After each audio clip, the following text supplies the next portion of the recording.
it's Angel Vane, and this is episode 23 of my author's diary. Now, you guys know that I've been working super hard on NaNoWriMo trying to get my sweet small town holiday romance done, 50,000 words written by the end of the month, and I am well on track. I'm even ahead of track because on the website they actually kind of project when you're going to be done writing your 50,000 words, and it's projecting that I'm going to be done by November 27. Yay! So I'm at about 29,000 words, and it's been kind of intense, and I've had to modify my writing schedule and when I write. So I'm actually writing in the morning, which is a little bit weird for me because I'm not a morning person at all, but I get up and I give myself 1 hour to crank through as much of the scene as I can before I go to work, and that's really been working really good. Now, with all of that going on, I needed a little bit of a break.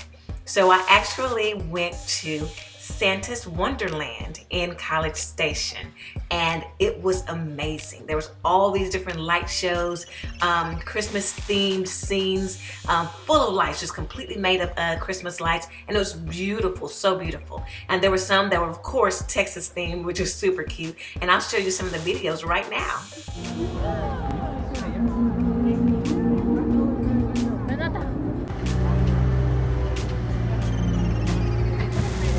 The best part about going to a place like Santa's Wonderland is the carnival type food. And anybody who grows up in the South knows that carnivals and rodeos have the best fried, gooey, good food that you just want to indulge in. And I had some of the amazing food at Santa's Wonderland. I left there with fresh fried pork rinds, kettle corn, and I promise you, kettle corn from the country, from carnivals, from rodeos, are the best. It's the best kettle corn that you can ever get. I mean, seriously, the best kettle corn. Like, it was so phenomenal. I got fudge, I got different types of fudge, and it was just so good. And after I came back, I realized I got a lot of junk food, and I started to really feel kind of not so good towards the end of this week and this weekend. And when I stopped to kind of think back, even before I went to Santa's Wonderland, what I've been eating lately, it was all junk food. It was really hard because I really took a close look and I'm like, okay, well, why do I feel so blah, like, ugh? And I started thinking about, okay, well, when I come home to eat dinner and I'm writing and I'm catching up on, you know, soap operas and stuff, like, what are you eating? And I'm not actually eating full meals. I'm eating junk. So I'm eating kettle corn, I'm eating popcorn, I'm eating chips, I'm eating, you know, as much candy that I can fit into these two hands.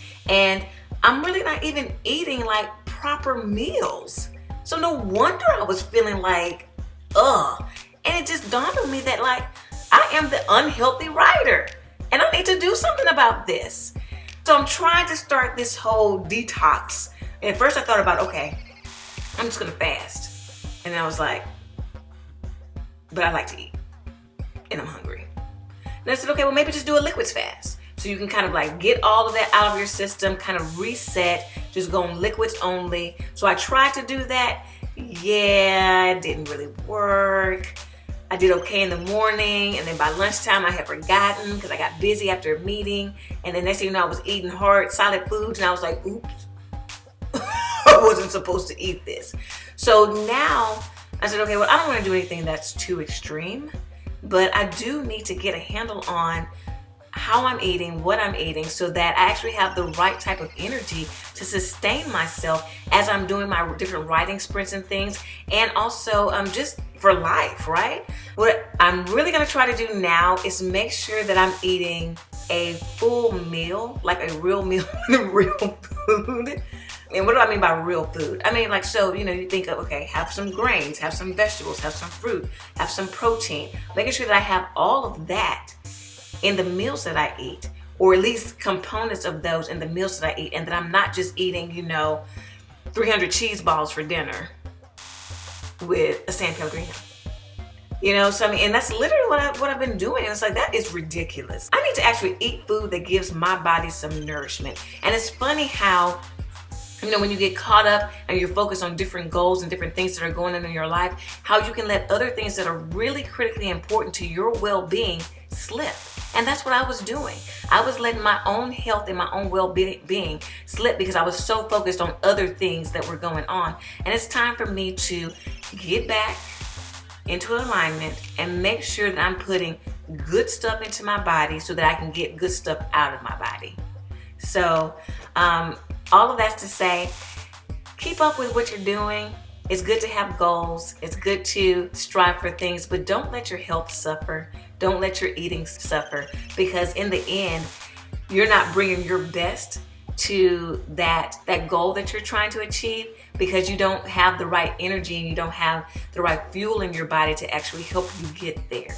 And that's what I'm trying to make a modification. So I'll let you guys know how I do this week on eating better, making sure that I'm putting together good meal plans for each meal of the day, as opposed to just eating junk. And hopefully I will be feeling a lot better and able to give y'all a good report next week.